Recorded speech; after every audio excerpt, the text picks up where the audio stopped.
নোয়াখাইলা মাইয়া রিয়াকশন ভিডিওটাতে অর্শি আপু কমেন্ট করছে, তো আমি হয়তো ভাবছি যে এটা হয়তো ফেক কমেন্ট হবে। যখন আমি কমেন্টের উপরে ক্লিক করি আইডিতে হান্দায় দেখি যে অরিজিনাল আইডি অর্শি আপু আমার ফেসবুক পেজের পোস্টের মধ্যে কমেন্ট করছে, তাও ওনার রিয়াকশন ভিডিও বানাইছি ওনার গান নিয়ে।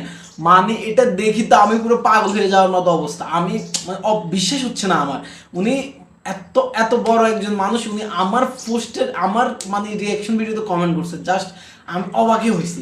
তারপর কিছুক্ষণ পর আরেকটা নোটিফিকেশন আসে, সেই নোটিফিকেশনটা দেখে আমি আরও অবাক হই। সেই নোটিফিকেশন আসে যে উনি আমার এই রিয়াকশন ভিডিওটা ওনার অফিসিয়াল ফেসবুক পেজের মধ্যে শেয়ার করে, যে পেজের মধ্যে 1.8 মিলিয়ন ফলোয়ার। ও মাই গড, জাস্ট মানে আমি এটা দেখে মানে আমি অবাক হয়ে গেছি। মানে আমি ভাবতেছি কিরে কি হলো এটা, মানে আমি জাস্ট মানে খুশিতে আত্মহারা হয়ে যাওয়ার মতো অবস্থা।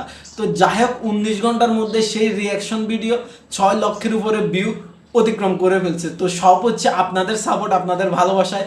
আর অসি আপুকে আমি অসংখ্য অসংখ্য ধন্যবাদ জানাই। আপু আমার ভিডিওর মধ্যে কমেন্ট করছে এবং কি আমার ভিডিওটা শেয়ার করছে।